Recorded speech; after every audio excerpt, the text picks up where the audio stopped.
Bonjour à tous.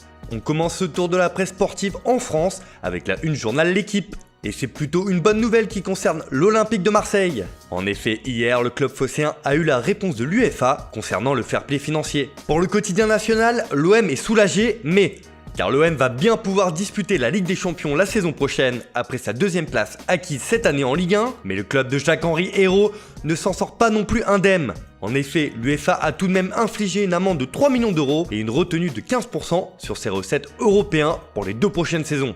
Ce qui ne va pas vraiment aider le club marseillais qui est déjà en proie à des difficultés financières. Direction l'Angleterre où il y avait un choc de Première Ligue hier soir entre Tottenham et Manchester United. Et les deux équipes n'ont pas réussi à se départager puisque le match s'est soldé sur le score de 1 partout. En une du Times, on retrouve Bruno Fernandes qui a sauvé les Red Devils d'un mauvais pas. Mal embarqué en première période, le Portugais a volé à la rescousse de son équipe en inscrivant le pénalty décisif et il a bien été par Paul Pogba, de retour de blessure et qui a fait forte impression pour son retour.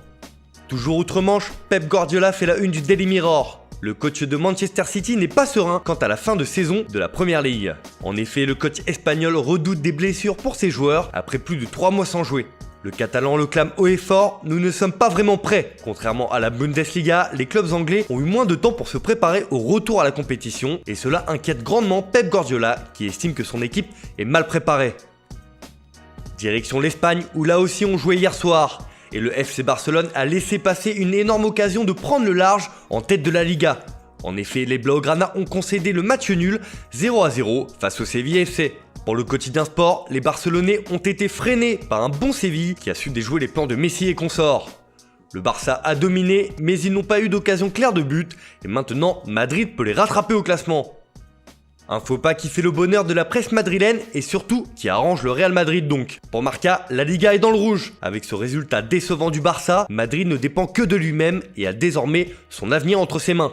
Le Barça est passé au travers et laisse 2 points en or derrière lui que peut reprendre la Casablanca dès demain face à la Real Sociedad. Grâce à Séville, le duel pour le titre est relancé et sera équilibré jusqu'au bout, juge encore le média Pro Madrid.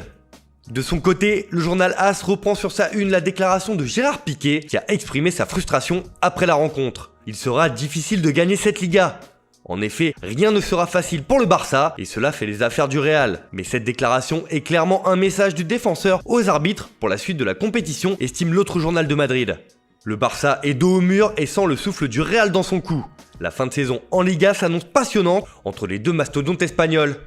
On termine ce tour de la presse en Italie avec la une du Corriere dello Sport qui s'impatiente du retour de la Serie A ce samedi. Pour le journal transalpin, le championnat est le nouveau départ. Après les demi-finales et la finale de la Copa ces derniers jours, c'est le retour de la Serie A qui redémarre après 103 jours. Place au foot donc avec Torino-Parme dès 19h30 et à 21h45, les Las Vérone reçoit Cagliari pour la première de Walter Zenga sur le banc. Et ce retour du championnat italien ne devra pas être manqué par la Juventus après sa défaite en finale de la Coupe d'Italie. En effet, Tuttosport indique que la vieille dame a interdiction de se tromper. Les Bianconeri devront être au rendez-vous dans les prochaines semaines s'ils ne veulent pas vivre une fin de saison compliquée.